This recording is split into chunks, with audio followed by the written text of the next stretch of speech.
thank you for joining us. Thank you for being here. We are recording this, so we will repost this at a later time. So, Ericka, so what we want to do is we want to, of course, get to know you a little bit better. I want the audience to get to know a little bit about what makes Ericka special, successful, so on and so forth. So why don't we start with as to what areas you service, how long you've been in the business, all that other good stuff. Okay, I'm in the Silicon Valley Bay Area. Mm-hmm. San Jose is my base. My office is here in San Jose, California. Mm-hmm. Uh, I help around the neighborhoods up to Los Baños area. That is what the distance it is like an hour away from my office. Okay. And I serve that area on the listing side, but my team is the one that helped me out on the buyer side. Got it. It's very good. And you've been in the business now for how long? I've been in the business for 18 years. Okay. And you've been with Mike Ferry coaching for how long? With Mike, I've been since 2010. Wow. Okay. Definitely an extended period of time. Let's talk a little bit about your production. So, last year you ended up doing how many units, how much income? What did that look like for you? Okay, that's great. Last year, I closed 120 transactions, Very nice. and that was 1.978, Hmm. if I'm mistaken, close to $2 million. Very nice. All right. Definitely good stuff. All right. Now, as far as where you get most of your business from, where do you get most of your business from?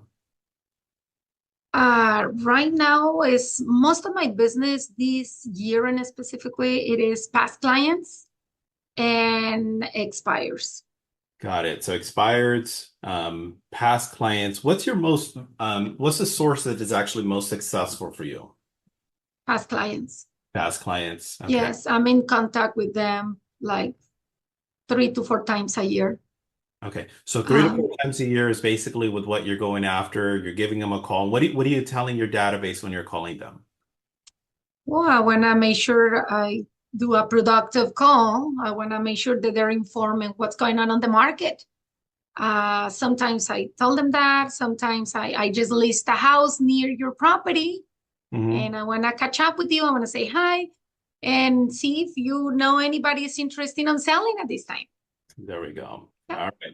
So basically staying in touch with your clients, calling them three, four times a year. It's basically with what Mike tells us is to stay in connection with them, giving them some value, asking them who else do they know that's looking to buy, looking to sell, looking to invest, all that other good stuff, and continuing to just simply grow that.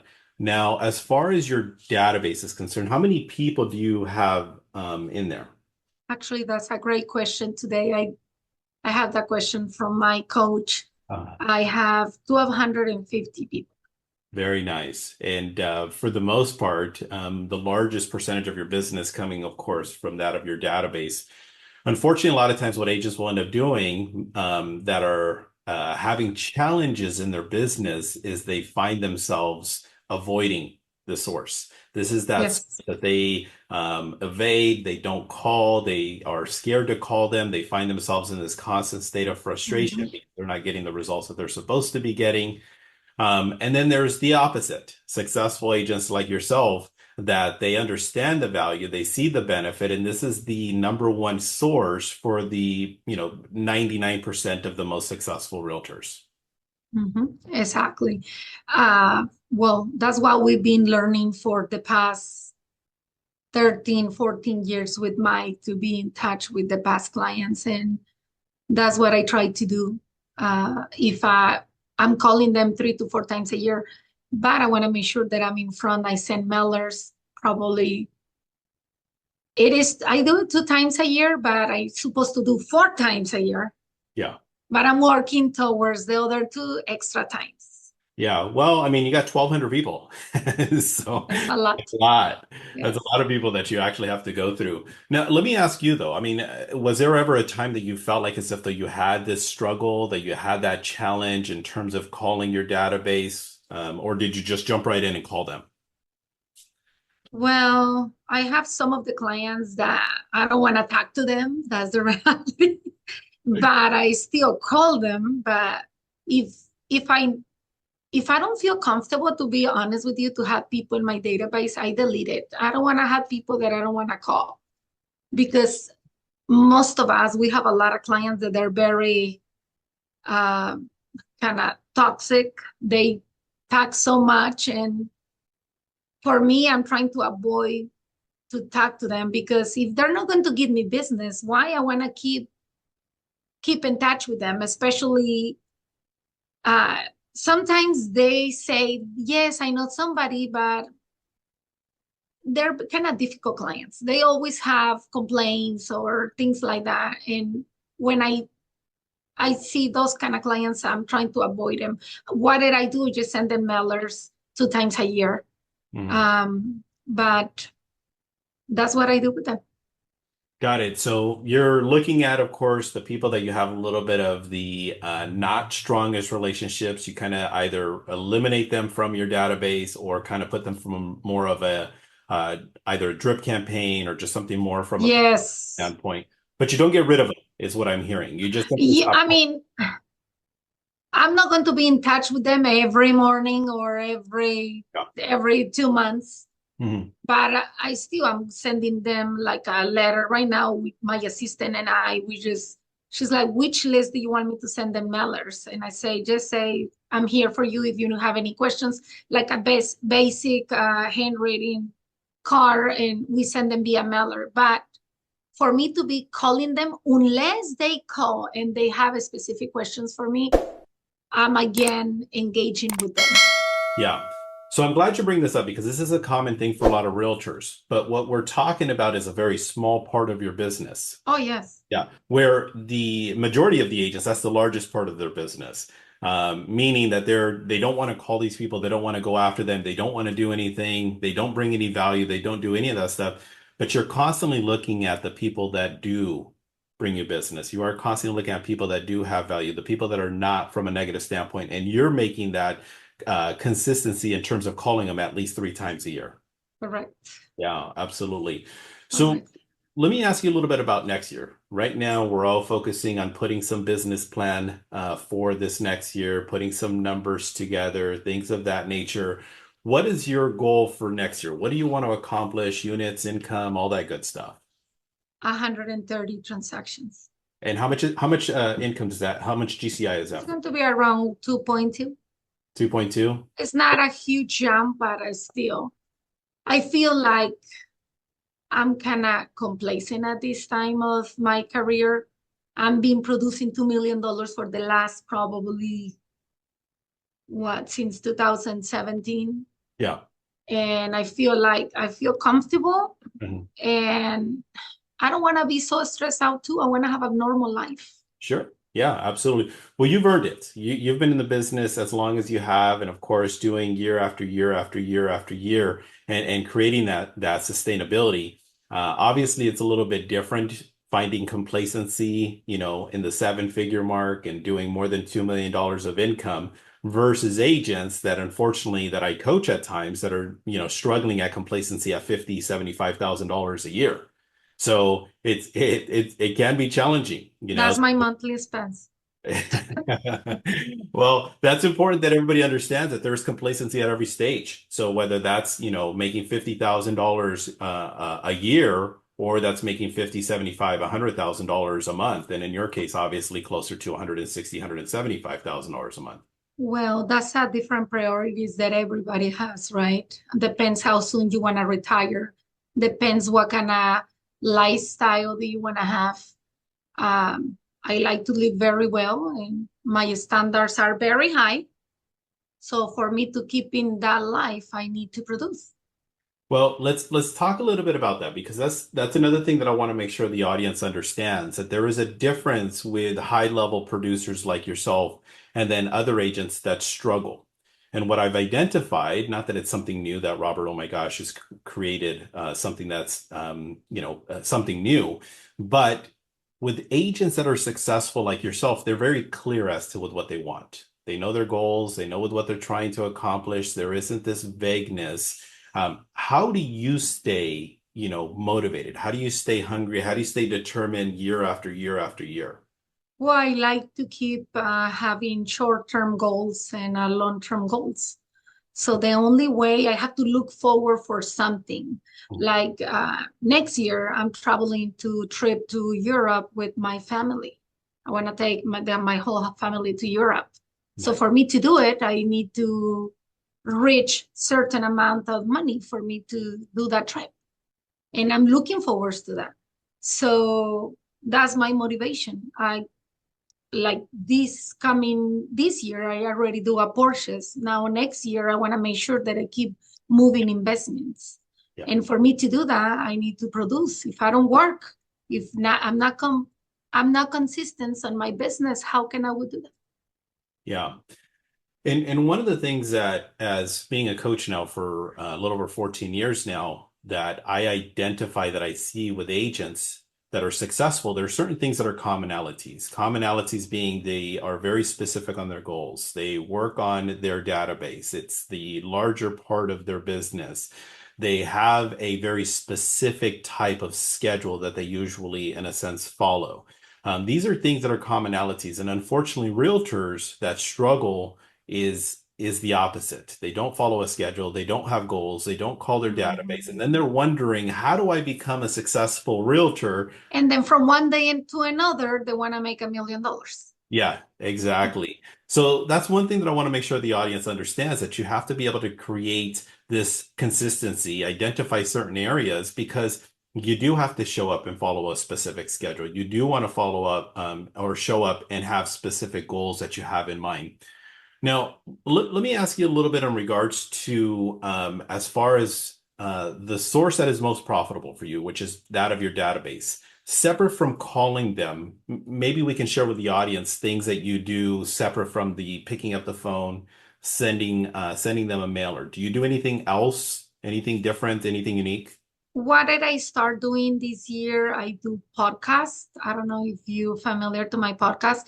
Yeah. I talk about real estate and I talk to a lot of other different topics Hmm. like living trust, family stuff, and people follow me like that. Hmm. So that's what that's what I do, and I think it's been working out so far for me. Good. Uh, Most of my videos I have close to 60,000 views. Very So, nice. and I just barely start on, I believe it was February of this year. And keep in mind, Robert, that everybody has a challenging moments. Yeah. This year for me has been very challenging. I don't even know how can I'm going through this year, to be honest with you. My dad just passed away a month and a half ago. Yeah. But for me, it was hard to reset and keep moving forward, Yeah. you know. But again, when you have clear your mind and you have clear your goals, you have to keep in mind, you always have to be looking forward for something that you really like. Yeah. And you have to go back to zero again every single day. You have to go back to basis for you to keep moving forward. And I think everybody this year, most of the agents, they have a lot of challenging because there's so many changes, the market, the rates, Mhm. all the legal changes. Yeah. But as long as you do what you're supposed to do, I think that no matter what, we become ahead of the game. Well, thank you for sharing that. I know that that's definitely personal. And that's the one thing that, makes people in a sense different. Like Ericka is losing your dad and continuing to move forward and continuing to just grind it out. I mean, for some agents, they sit there and they get a hangnail. They, get a flat tire and oh my gosh, there goes their entire week. There goes their entire month. You know what? Let me reset. Let me take the rest of the year off. So not to, lessen the loss of your dad, which I know that that's definitely not easy. But I want the audience to understand that even with that, you're continuing to push forward. You're continuing to move in a forward direction because you do have your goals. And I'm sure, Yes. obviously, your dad is beyond, proud of who He you. was my best friend. Yeah. I was very close to him since I was very little. So it Mm. was sometimes we're very close to moms. In this case, I was with my dad. So it Yeah. was a hard reset for me. Yeah. But now I open my eyes again and I'm like, you know what, Ericka, you have to keep moving forward. And again, if we trying to find any excuse for not doing the stuff, I Mm. think everybody has a lot of excuses to not do the stuff. Yeah. Yeah. But in this case, my excuse, it is just to open my eyes again and keep moving forward. So Mm. I'm focusing right now on my prospecting and keep moving forward my numbers. I'm Yeah. a little bit behind this goal this year. Yeah. Well, I mean, you did have a lifestyle change with your dad, so that's definitely something that I'm sure that it was, something that was a challenge that you had to go through. So I appreciate you sharing that with us. Now, do you have any accountability? Anything from a standpoint where, I have to report, I have to do this, I need to show up? Share with me a little bit about the accountability that you deal with and go through. I do have accountability for everything. I have a coach for everything. Personal, exercise, business, health, Uh, everything. So my accountability right now, I've become into different groups. The Think Big group with the Mike Ferry organization, and then I become a 50K plus group, mhm, so that I have to report to them 2 times, well, 2 times a week. mhm. So that for me, that helps me a lot, because that keeps me every time that I'm trying to re-rail, I'm trying to go back again. You Yeah. know, we're fighting. When you have somebody to keep reminding you, I have uh, I have to just do it. Go back and just do what are I supposed to do.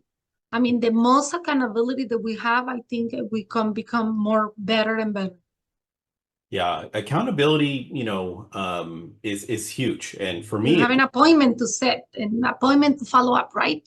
yeah. Yeah. Well, that's important. And the reason I ask from that direction is because my question to the audience is who's holding you accountable? Who's the one that's, getting you up in the morning? Who are you reporting to? Accountability has been a big part for me, for forever. And it's one of the things that really helped me become a successful realtor. And now, of course, now as a coach. So asking the audience, I'm going to encourage you to look at who's holding you accountable. What accountabilities do you have? What are the areas that you're falling a little bit short on? Because if you're relying on yourself to hold you accountable, that's tough. And it's very, very challenging to try to move your business forward if you don't have any accountabilities outside of just simply yourself. What is some advice that you can give agents right now that are having challenges, whether it's a brand new agent dealing with the NAR lawsuit? What are some things that maybe you can kind of share and or highlight to the agents? Well, number one, to have an schedule. Most of the time, we just, like you say, we want to do whatever comes ahead of our day, Mhm. but everybody should have a schedule to follow. Yeah. And in that schedule, we should have accountability every single day in everything what we're lacking on. Yeah. If we're lacking on prospecting, let's get somebody to keep us accountable on prospecting. Yeah. If we're having a hard time on coaching, somebody to guide us, Hmm. I think everybody should have a coach, to be honest with you. If you ask me what I would change since I start day one, would be that, my coaching. Because when you're in coaching, you have somebody to guide you on what to do, and keep you accountable in your prospecting, in your business, pretty much. Yeah. Yeah, for sure. Absolutely. I'm going to ask the audience if you have any questions, go ahead and type them in. We're going to go ahead and address those. I did promise Ericka that it would be about 30 to 45 minutes. So I'm going to ask a couple more questions. In the meantime, I'm going to ask the audience if you have any questions, go ahead and address that. I do apologize. I know we were supposed to go live on Facebook, but unfortunately that didn't come together. So we are going to, of course, record this and we'll redo this at least put the recording of this out at a later time. Now, going back to as far as the your first year, you talked about getting a coach. And as far as the coach is concerned, is that still the same answer? Going back to Ericka telling the first year Ericka, same thing? Yes, for sure. Okay. Everybody should start in the business with a coach, because you have somebody to guide you, somebody to put you uh, in the business. When I start, I don't have anybody. I was all over the place Mhm. trying to find out what I'm going to say, what I'm going to do. When Mhm. you have a coach, you have somebody to tell you exactly what to do, Yeah. what to say. Yeah. Is going to keep you accountable in your goals. And another thing is for those agents that produce, Mhm. sometimes our biggest mistakes is that we have five escrows, 5 transactions in escrow. We focus on those transactions and instead focusing in the new business. Yeah. We like to babysit our deals, and I think that's the biggest issue that I see nowadays. Mhm. That most of the agents focus on the current business and instead moving forward for what's coming, for what's next. If I have 5 deals this month, let's have A. Mhm. Let's keep focusing on the next month to have A instead of 5. Yeah.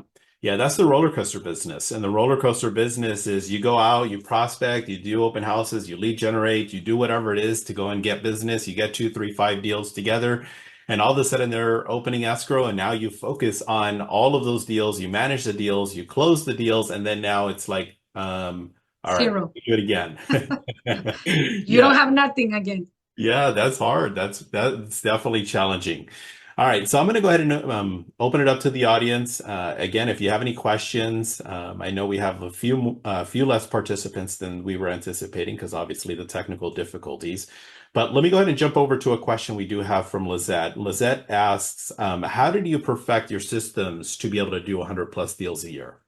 But it's been how I'm still working on perfecting my systems. I don't, I think that because I'm more experienced, I'm been removing, like, I have 2 assistants, one's part-time, one full-time. So I'm trying to focus on what Ericka really needs to delegate more. Again, I'm that kind of person that I want to be involved in everything. But if I keep being involved in everything, my production is going to keep probably very low. But for me to producing at this level, I have to have people around me, my staff, a system in place, Mhm. um, to have my database. I use Salesforce. I don't know if you guys familiar to that. Mhm. Keep me reminders, and that's the way that I do it. So I'm trying to just get better every day. And again, my system is not perfect. I'm looking for something to be better. That way I can delegate more. Yeah. But it is hard. Yeah, it is. It is challenging. I think the one thing is we have to, especially as leaders, is look at where we're investing and spending our time. Like for you, as an example, Ericka, the staff, I don't know what you pay your staff, but let's just say they're $25 an hour. You're worth $1,000 an hour. So we have to constantly ask ourselves, am I doing the $1,000 an hour job? Or am I doing the $25 an hour job, which is the delegation, the assistant, the so on and so forth? And unfortunately, a lot of times what agents will end up doing is they take on that job themselves. They don't delegate because they can do it better, but they're stuck in this same vicious cycle because they don't Mhm. train anybody. They don't build these systems, and they're continuing to be these micromanagers and never being able to grow because they're stuck in the exact same place trying to perfect it just for themselves. So Yes. yeah. Now, as far as systems are concerned, what are some systems that you have? Listing systems, buyer systems, escrow systems, anything you have from that direction? Well, what kind of systems? When it comes to my listing side, I use 2 different systems that it is the top producer. I don't know if anybody is familiar to that. Um, that my one of my assistants control that. I control the Salesforce. And when every call, so I don't control any phone calls in my office. Mhm. If you call my business numbers, they control all that business. Unless they want to sell, that call goes straight to me. And before they ask all many questions. Mhm. And when they screen that call, they would transfer over to me. But if it is a buyer calls, they can control all that and they know what to do. So I don't talk to a buyer Yeah. until they approve. When they approve, I delegate my buyer to that pre-approval to my buyer's agent. Mhm. But that's usually most of the business. My 2 good assistants do it, Yeah. and they getting very well paid. So I think that they take away a lot of my extra work that I do. Sure. Yeah, absolutely. Of the 120 deals, how many of those are actually listings? How many of how many of them are buyers? I control 70 listings a year. Okay. So Yeah, 30 to 70 70 is listings, and then around 45% of the business is buyer sales. so And I of have a buyer's agent that he's the one that controls my buyers. I don't show properties. I'm the, not a showing agent. Uh, Most of my business is here in my office. I'm like a doctor. I uh, set up appointments, they come to my office and sign contracts. If not, I have to follow up with them yeah, yeah, until they sign the contract. yeah. So of the 45, 50 buyers that you're doing a year, how many is Ericka responsible for of those deals? All the deals, I'm responsible. My license, I'm the agent. We work together with the other agent, but the agent is in charge of my buyer's agent is in charge of the transaction until we closes. I Uh, give them the keys uh, and I congratulate them because those buyers they call it in my office, so they want to work with me. yeah. Now, of the 45, 50 deals, though, how many of them are you putting in your car, opening doors for, if any? Mm-mm. No. Unless you know what, this year I closed two, probably two of the buyers, and they were 1.7, both of them. Got it. Okay. So why is that approach? I mean, I obviously know the answer to it, but why is that approach? Why do you prefer to just simply focus on the listing side of things and not open doors? Because it's more profitable for me. If I'm showing homes 2, 3 hours, I'm going to get away from my prospecting time. I can be more productive here in my office, getting more business Hmm. than be showing a house. Yeah, yeah, totally get that. Well, let me ask another question or two, and then we'll go ahead and wrap this thing up. Vishwa is asking, apart from postcards, any other marketing to generate business from your database? Anything that you do? Yes, but it's very simple. My business is so simple. I'm in the old fashioned. I Uh, love to talk to people. I'm in front of people. And I think this coming year, I have to be more aggressive on that because I know that I can get more business out of them. But that's what I do. I don't do much. I don't send them more. I supposed to do 4 times a week on mailers, but I don't do the 4 times. I just do it 2 times, yeah. mid-year and at Christmas time. So actually, I'm preparing right now for Christmas. Yeah, yeah. So it's really all about the number of conversations we have in a day. That's the most important thing. What it And, will. and also, Robert, that people wants to hear from you. You are the specialty. You're the one that knows everything. Nobody else. When clients hear about you, they ask you so many questions. They know a friend, their son, they wanna do business. I've been in the business for a long time, so I got a lot of their kids now they're buying or selling properties with us. So I get a lot of referrals like that. So I feel like if I'm more in front, I dedicate myself more time on the phone. I feel like I can get a lot more business out of them. Yeah, for sure. I mean, I think if anything, just kind of reiterate a little bit. I don't really like to take away too much of the spotlight from the people that we're interviewing. But going back to even when I was in full production, doing 150 plus deals a year, making over $1.5 million in commissions, the largest part of that was picking up the phone and the number of conversations. How many people I spoke to in a day? I had the good fortune, again, being the number one agent for the number one C21 office in all of LA. And I did that for 5 years. And that was not by sending out postcards. That was not by, just sending out mailers. It was picking up the phone, talking to people. It's knocking on doors. It was having conversations. So I want to make sure we all understand that this is a contact sport and it's all Mhm. about the number of conversations we have in a day. And you know what, Robert? I think as an agent, with everybody's trying to avoid to being in contact with their clients, Yeah. and that should be our number one priority. Thank you. Talk to them and be in front of them. That way, they give you the business. Otherwise, they're going to find a brand new agent in the corner, and they're going to try to get the business to them, and they're going to charge them 1%.